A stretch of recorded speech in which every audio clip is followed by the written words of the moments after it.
Bueno, les agradezco que hayan venido a esta reunión en donde pareciera pues una asamblea donde todo el mundo quiere hablar y se produce una ineficacia en el tema de la eficacia de una política de gobierno que trata de sustentarse sobre la organización popular. La organización popular es eso, organización. Si no hay organización, fracasamos. No es posible, queda la política en manos de lo institucional, pero no de la sociedad. Y una democracia tiene que sustentar buena parte de su política es sobre la sociedad, pero la sociedad necesita de organización. En el programa de gobierno y en los primeros días, nosotros hemos propuesto una revitalización de la acción comunal. Es larga la historia de la acción comunal, ha pasado por fases. Una, la de ser correa de transmisión del clientelismo político, hace tiempos.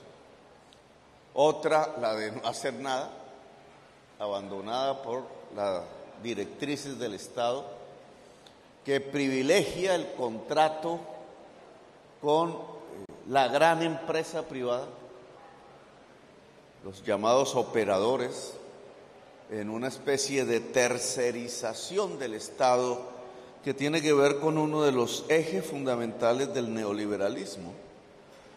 Un Estado que desarrolle el capital, que sirva al capital y no a la organización popular o a la sociedad.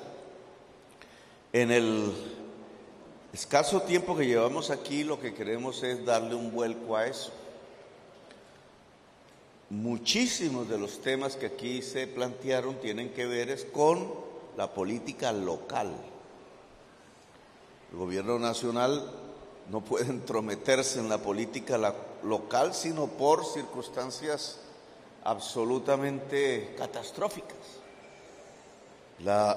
Lo local goza, de acuerdo a nuestra Constitución, de autonomía relativa, obviamente, y sus directrices, su política dependen del voto de la ciudadanía. ¿Cómo vota la ciudadanía en relación a un alcalde o a otro alcalde o a los concejales que tiene? Ahí, digamos, el escenario fundamental del debate local. No se puede pedir a un gobierno nacional que haga lo que tiene que hacer el gobierno local. El debate político entonces debe centrarse sobre ¿qué pasa con las fuerzas políticas de lo local? Ahora entran en elección, para el mes de octubre habrá elecciones. El papel del gobierno nacional es garantizar que se puedan realizar en libertad. Por tanto, digamos, una parte fundamental de la política local tiene que resolverse aquí. No voy a mencionar temas, pero creo que la mayoría fueron temas de política local. Nosotros lo que queremos plantear es una revitalización de la acción comunal, empezando por dos objetivos que podemos financiar nacionalmente. Uno es el hambre, tema del que también se habló aquí parcialmente. En una época de emergencia climática como la que estamos viviendo, que no amainará sino si acaso en enero, es posible que el fenómeno de la Niña siga hasta marzo, pero debilitado. En marzo comienza la nueva temporada de lluvias. Esperamos, es la probabilidad más alta, que alcancemos, antes de que venga la primera temporada de lluvias de marzo, a que se seque parte del suelo, de los lugares de inundación, y podamos más o menos ya sobrepasar el problema climático para el mes de febrero y marzo. Allí viene lo más difícil, porque viene una tarea de reconstrucción del país en buena parte de su territorio. Hoy prácticamente vías, colegios, solo la reposición de las escuelas que han sido destruidas cuesta 3 billones de pesos según cálculo del Ministerio de Educación. Entonces tenemos un problema grave para más de la mitad del país, que se agrava aún más en estos días que están por venir. Aquí, ¿qué papel cumple la acción comunal? Es lo que nos hemos preguntado. Si hoy por hoy es la urgencia más inmediata, pues es urgencia. Ya no es prevención del riesgo, que era lo que se podía hacer antes. Ahora es atender de inmediato una urgencia que genera hambre. Entonces, ¿cuál es el papel de la acción comunal? La decisión que tomamos, y es un poco la discusión, no discusión porque ya no hay tiempo para discutir, es la declaratoria de emergencia, colocar unos recursos de lo que queda del presupuesto de este año, que ya finaliza, que no fue aprobado por nosotros, y es el presupuesto de Duque y sigue siendo el plan de desarrollo de Duque lo que rige hoy. Logramos un poco más de 2 billones de pesos para atender la urgencia. La urgencia es hambre y reubicación. Esos son los dos puntos centrales que hemos querido que se desarrolle.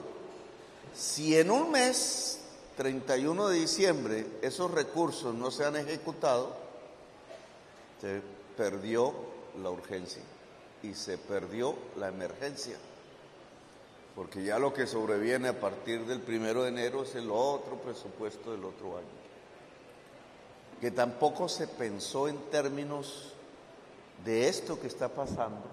También es presentado por el gobierno de Duque hace unos meses. Pudimos incidir en la discusión del Congreso después de agosto y variamos algunas partidas, pero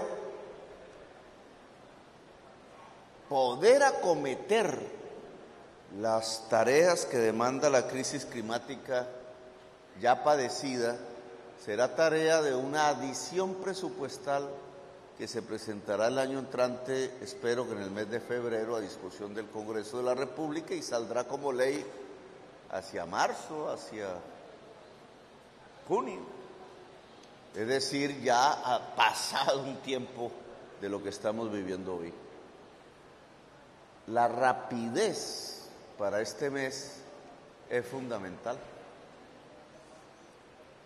Cuando hemos hablado en el terreno del hambre que la acción comunal en los sitios del desastre, en el mapa del hambre, pueda acometer la alimentación de la población aquejada, pues es un cambio de perspectiva de la Unidad Nacional de Gestión de Riesgo, porque estaba acostumbrada a contratar a 20 empresas cuyos nombres no son conocidos, a meter en una caja una serie de productos, muchos de ellos importados, entre otras cosas, y repartirlas de vez en vez para sacar una foto diciendo que se ha atendido la emergencia, pero de una manera insuficiente porque no logra cubrir el mapa del hambre. Los 20 contratistas no viven en las zonas de emergencia, vivirán en Bogotá si acaso. Los productos que se compran tienen un costo, un peaje, que tiene que ver con que se cobra el hecho de mezclarlos en una caja. Y hacer eso por miles de operaciones, transportarlos de sitios lejanos hacia los lugares de la emergencia. Muchísimas veces en los lugares de la emergencia hay comida de campesinos a los cuales no se les compra para alimentar la población que tiene hambre, sino que es comida que se trae incluso de fuera del país y que no logra impactar ni en volver el hambre cero, ni en potenciar un poco la economía local duramente afectada precisamente por la emergencia. El dinero público podría hacerlo. La organización que nosotros creemos está en todo ese territorio de tipo civil, social, es la acción comunal. No es la única, en muchas otras partes hay otras, pero en general es la acción comunal la que podría cubrir el territorio viviendo ahí mismo todos los días, padeciendo también como la demás ciudadanía la inclemencia. Seguro que muchos tendrán la casa en esos lugares inundada, igual que toda la demás ciudadanía, y por eso nos ha parecido, hemos propuesto que la acción comunal sea básica en cumplir la tarea de llevar comida a través de la popular y ya tradicional y ya hecha olla comunitaria, que maneja más elementos perecederos que los grandes contratistas no pueden manejar: comprar el plátano, comprar el maíz, comprar la papa, dependiendo de dónde sea el territorio, incluso sacrificar el ganado cuando eso toca, hacer el sancocho. Y complementariamente entonces los productos no perecederos, que son más difíciles porque tienen un proceso de industrialización de por medio, como el arroz, el frijol y otros productos, el aceite, etcétera, que permitiesen que una familia damnificada pudiera comer 3 veces al día. Ese tema multiplicado por casi ya 1 millón de damnificados es un proceso complejo. Aquí uno de los temas que se ha propuesto, quise más información, es: ¿y entonces cómo se contrata una Junta de Acción Comunal? Porque habría que hacerlo por miles, a las cuales habría que transferirle financieramente un recurso para un mes de comida de su comunidad, que implica una organización dentro de la comunidad, porque hay que hacer turnos, las señoras, etcétera, que he visto que se puede hacer.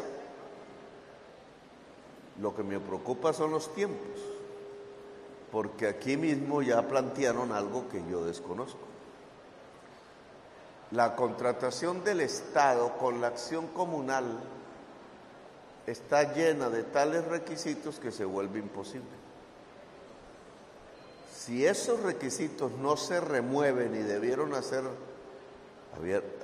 haberse quitado ya hace varias semanas, pues la plata que hay para que la gente tenga comida no se puede girar y se quedan los bancos. Y eso sí me parece un desastre mayor, pues fuera del que ya existe. Que la plata se quede en los bancos cuando la gente tiene hambre. En esto sí solicitarían dónde están las bases que dificultan la contratación con la acción comunal, de tal manera que puedan ser removidas en la brevedad del tiempo.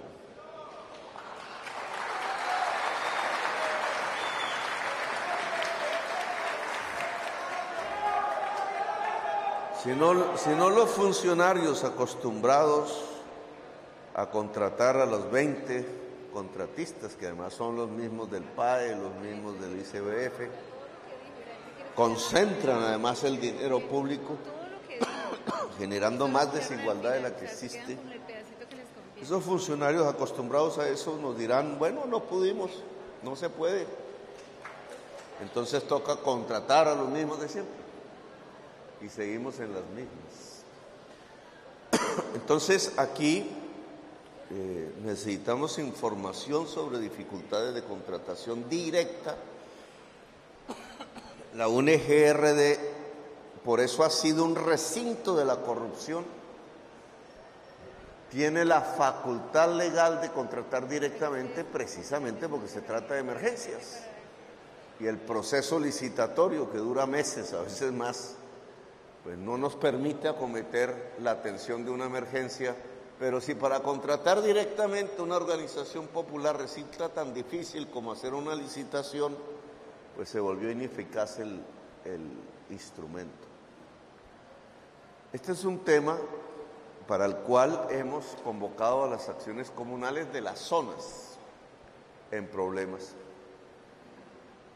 Aquí ya hay una porque se desbordó, bueno, tenemos varios desastres ya de tipo climático y por tanto las acciones comunales de esas regiones, de esas zonas, pues las necesitamos.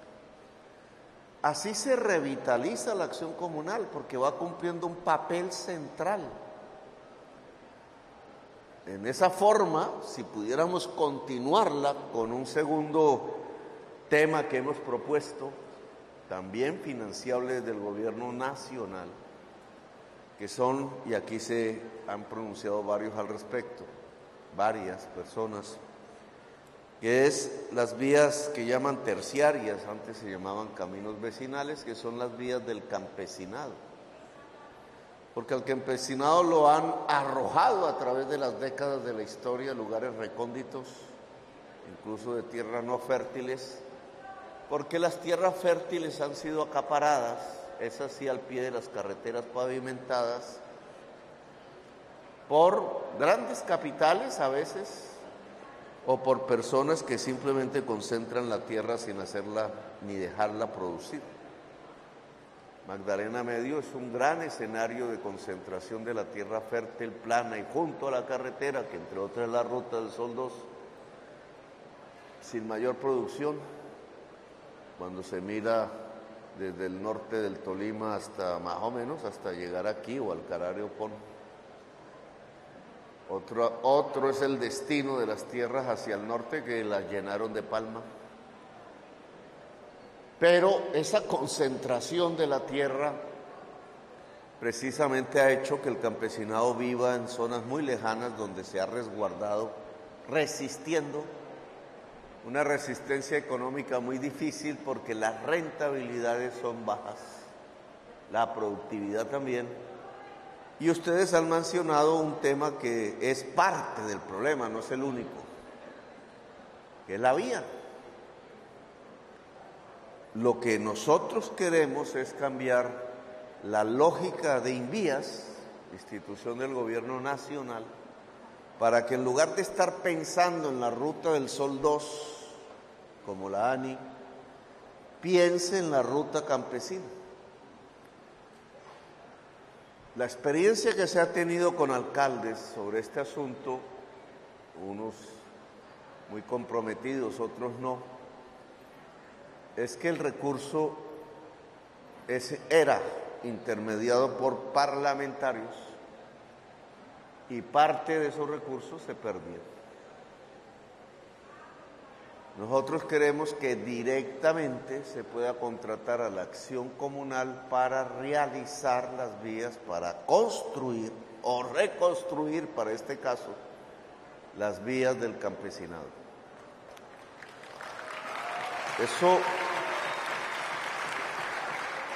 Eso implica lo mismo que acabo de decir. Entonces, ¿cómo se contrata una acción comunal? ¿Cuáles las dificultades? Un camino vecinal es un poco más complejo. Obviamente necesita una sabiduría allí ingenieril o de las comunidades. Hay experiencias, las placas huellas, etcétera. El mejoramiento de una movilidad. Hay problemas cuando se ha hundido el puente, cuando se ha acabado el puente. Ya lo que se necesita es construir, obviamente, otro. Y eso no es tan fácil, etcétera. Pero si la comunidad se moviliza, aquí es menos urgente que la comida, pero es urgente porque una vez pase el agua hay que volver a cosechar. Si esa cosecha no se realiza, prácticamente los ingresos campesinos en buena parte del territorio terminan en cero durante meses hacia adelante, con todas las consecuencias que eso tiene en términos de la paz, etcétera, y la posibilidad de ser más eficaces construyendo las vías campesinas, más baratas, porque yo sé que salen más baratas, y de más calidad, porque sabemos que sale con más calidad, a lo largo y ancho del país, con el dinero que tenemos en Invías, que son varios billones de pesos al año, podría ir paulatinamente mejorando las condiciones de rentabilidad del campesinado colombiano. Si a eso le sumamos la reforma agraria que queremos hacer, es decir, reubicar población campesina voluntariamente en unas zonas que queremos comprar 3 millones de hectáreas, parte de eso en el Magdalena Medio, en tierras hoy improductivas pero fértiles, pues también necesitamos de la organización popular, porque nosotros ¿qué sacamos? Comprando cualquier cantidad de hectáreas, vamos a poner 200,000, y no hay organización campesina para ir hasta el lugar, para organizarse y organizar la producción, para recibir crédito, porque toca mejorar los sistemas de crédito del Banco Agrario, para recibir información tecnológica. La organización campesina se vuelve fundamental, si no, no va a haber reforma agraria. Compramos la tierra y la tierra queda en manos del Estado. No hay a quién entregarle. La derecha dice, ya en Colombia no hay campesinos. Pues sí que los hay, lo que pasa es que están ubicados en donde no están las tierras fértiles. Aquí la organización comunal veredal, ya no es la acción urbana, que también cubre buena parte del territorio, tiene que asumir, de acuerdo a la propuesta que hemos hecho, la organización campesina. Ojalá con las mujeres por delante, porque la reforma agraria pasada se hizo fue con los hombres por delante y fracasó. Hacer estas convenciones regionalmente, pero centrados en estos dos propósitos, si salen bien, otras opciones van apareciendo. La olla comunitaria es una emergencia transitoria, pero el hambre va a quedar. Si los precios de los alimentos siguen en la copa de la inflación, empezando por el precio de la carne, que uno no entiende por qué, si la carne no es importada, si la carne no tiene grandes insumos importados, que es lo que ha disparado los precios, porque el precio de la carne es el alimento que más creció en Colombia. Pero indudablemente tiene que haber una especulación. Si la acción comunal logra desarrollar estos primeros dos objetivos, pues empieza a encarar otros que son importantes, que aquí mencionaba alguien, por ejemplo, como la tienda comunitaria, como el sacrificio de ganado, podría ser, de reses en los lugares apartados de Colombia, como otras tareas que son fundamentales para adelantar un desarrollo del país desde una perspectiva popular. Temas en la salud. Aquí se planteó el tema crítico, digamos, lo que alcancé a escuchar es parte de los servicios, ni siquiera en Barrancabermeja se prestan, sino que se prestan en Bucaramanga, porque las EPS lo deciden, no porque no haya una oferta de servicios. Pero lo que estamos planteando nosotros son dos reformas fundamentales a la Ley 100, una en el terreno de salud y otra en el terreno de pensiones, que ya vendrá su discusión, ya empezó, pero la presentación de los proyectos tendrá que hacerse en febrero, con una enorme oposición de quienes están enriqueciéndose con los dineros de los cotizantes y las cotizantes para pensión, y con los dineros públicos, porque prácticamente todos los dineros de la salud son públicos, que tratan de financiar los servicios y que se quedan en el camino. de una intermediación que se llaman EPS, que ya no quedan prácticamente en Colombia porque eran 120 y pico, todas quebraron, se liquidaron en su mayoría, quedan una decena por ahí, y esas liquidadas no pagaron las deudas al hospital público o privado. Las cuantías difieren en cifras, pero alcanzan los 20 billones de pesos. 20 billones de pesos en todo el país, que deberían haber financiado hospitales y clínicas, mejorando la prestación del servicio, pero que no llegaron. Simplemente se miden muertos. Por eso el nivel, y esto no lo transmite la prensa, que se ha dedicado a decir que tenemos uno de los mejores servicios de salud del mundo. Por ejemplo, los niveles de personas que mueren pudiendo ser atendidas y salvadas es de los más altos del mundo. Por eso el promedio de atención de una mujer y el sistema de salud también necesita de un enfoque diferencial de género. Hay enfermedades de la mujer, la mama, cáncer de mama. El promedio en Colombia entre la detección, el primer síntoma, cuando la mujer va y bueno, me está pasando esto, y la atención es de 100 días. Ahí, si se trata de cáncer, esos 100 días pueden significar la muerte de la mujer. Y tenemos ese tipo de resultados, la tasa de mortalidad materna, otro tema femenino. Cuando uno compara los países de la OCDE, de los cuales hacemos parte, tenemos la peor tasa de mortalidad materna de la OCDE. Es decir, mujeres que mueren simplemente porque no se atendieron a tiempo o adecuadamente por los servicios de salud estando embarazadas.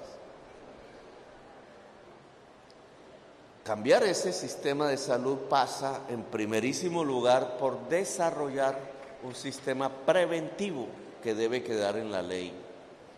Nosotros lo hemos comenzado, muchos alcaldes, incluso yo mismo, lo hemos desarrollado en algunas partes, municipios. Cuando llega otro alcalde lo acaba, porque es más dependiente de las EPS. A las EPS no les interesa el sistema preventivo porque disminuye la enfermedad y el negocio se hace cuando la persona se enferma. La venta de medicamentos, la intermediación, etcétera. Si hubiese prevención de la enfermedad, el número de personas humanas que ellos llaman clientes disminuye, y al disminuir los clientes disminuye el mercado.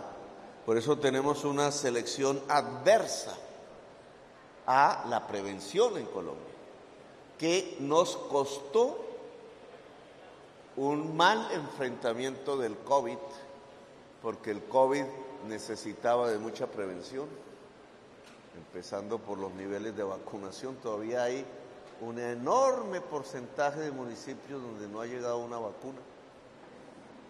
Las vacunaciones se han hecho, pero mucha gente murió de COVID en Colombia pudiendo ser salvada, que nos ha colocado en unos indicadores que se mueven entre los 20 peores países del mundo en enfrentar el COVID. Indicadores que no se quieren dar.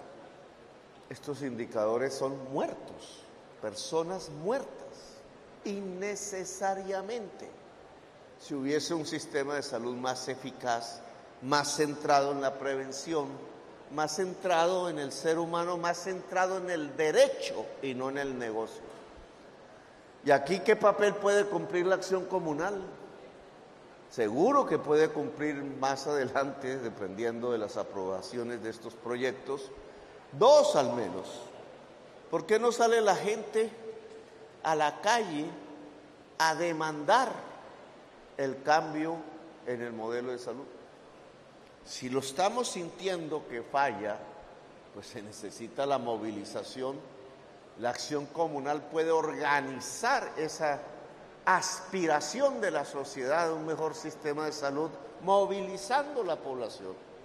Y después, si logramos aprobar la reforma, la organización en el territorio, en la vereda del sistema de salud preventivo, se vuelve fundamental. Igual podríamos hablar de las pensiones, y no me quiero extender más, porque tenemos 3 grandes grupos alrededor del tema pensional. 3 millones de personas viejas ya, hombres, la mayoría mujeres, porque logran un mayor tiempo de edad que el promedio del hombre, no tienen nada. No hay pensión. Cuando ustedes van a las zonas cafeteras, que yo siempre pongo ese ejemplo, lo pongo porque los cafeteros sostuvieron a Colombia durante todo el siglo XX como el principal eje económico del país. Pregunten si hay un campesino viejo cafetero pensionado. Yo no he podido encontrar uno. Y entonces todos esos miles de millones de dólares al año que ganaba el país exportando petróleo durante décadas, casi un siglo, ¿qué se hicieron? Que no permitieron que la gente que trabajó realmente el café en sus parcelas tenga hoy una pensión. Es una enorme injusticia con un campesinado pequeño, mediano.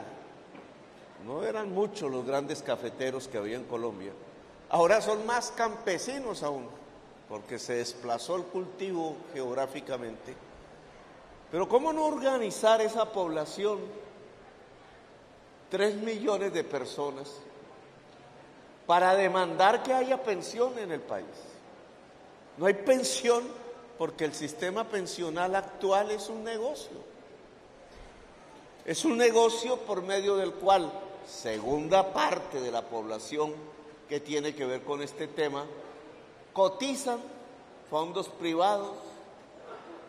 Si gana durante todo el periodo de vida laboral menos de 4 salarios mínimos, que es la mayoría de la gente trabajadora de Colombia, no tiene pensión. Le devuelven el ahorro con algún descuento y no de una vez, sino que ahí sí dicen no, en cómodas cuotas mensuales. Si se muere, primero tuvo suerte, entre comillas. Si se muere después de que se agotó el ahorro que había hecho, se queda sin nada. No hay pensión. ¿Y cómo así que millones de trabajadores van a cotizar forzadamente a los fondos privados de pensión sin obtener la pensión? Otra injusticia.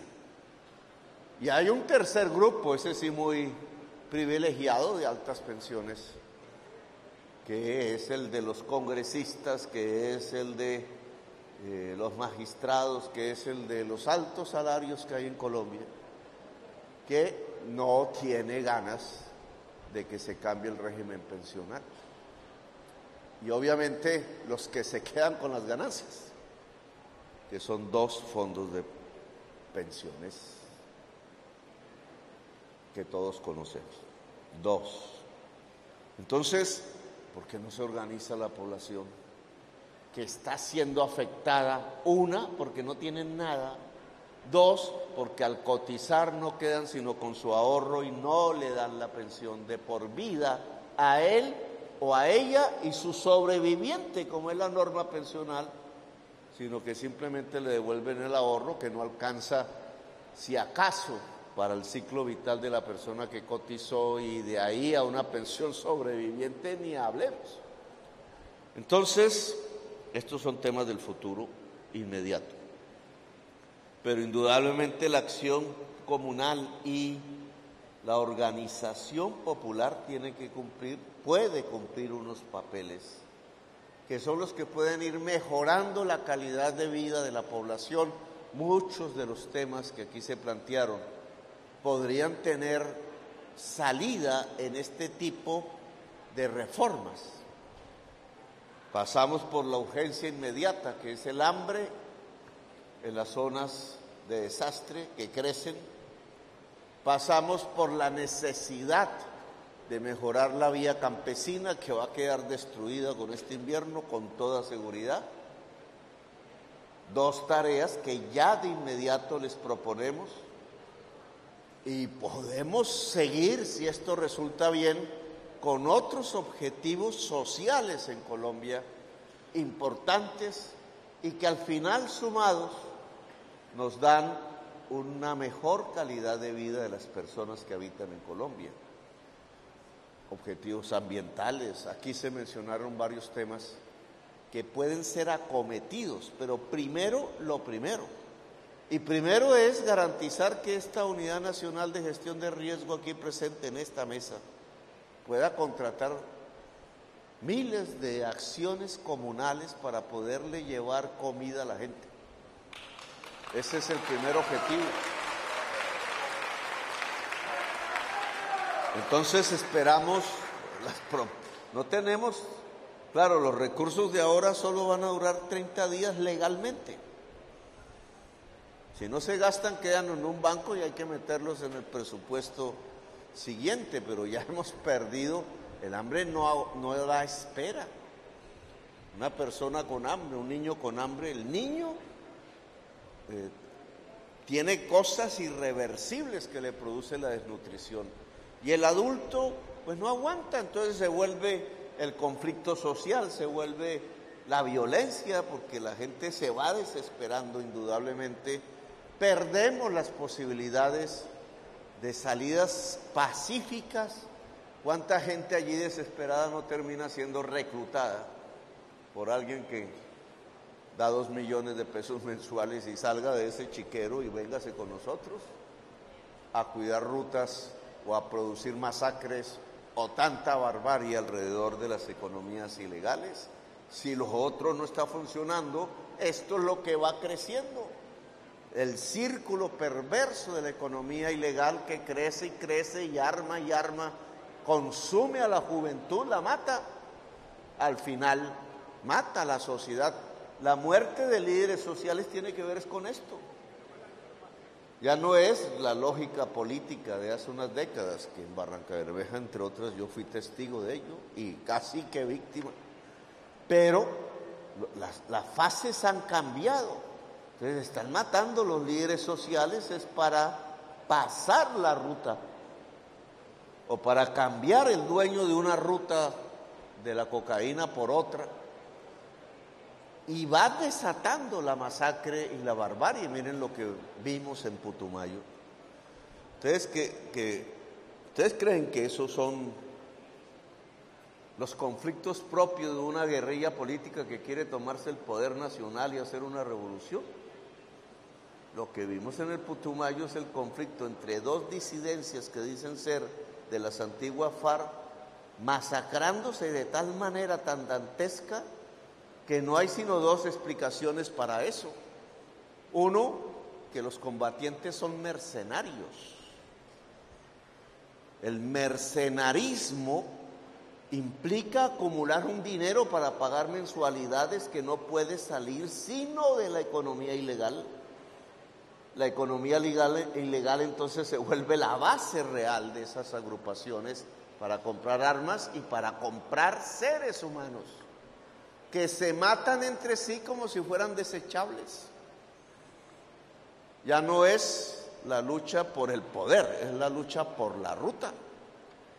Y eso nos coloca en un escenario más bárbaro, más difícil, más complejo, que también tenemos que entrar a solucionar, porque si no las posibilidades de la paz total pues no van a existir en nuestro país, que puede derivar en temas como los que suceden en el Medio Oriente y otros países de desastre de sus sociedades y de su Estado. No me sigo porque podríamos hablar aquí, se me va el tiempo. Entonces tengan ustedes este mensaje fundamental, Este gobierno quiere trabajar con la acción comunal, como nos lo dice la ley, en convenio. Habrá una responsabilidad de un lado y otra responsabilidad del otro lado que hay que cumplir. con transparencia, la máxima transparencia posible. Las mismas sociedades en los barrios y en las veredas serán los controladores de la acción comunal, pero si esto lo levantamos bien, si funciona bien, nosotros vamos a tener una poderosa organización de la sociedad para los años que están por venir. Les agradezco mucho su atención. Ahora nos toca ya partir porque se pasaron varias horas. Muy amables y gracias por su presencia.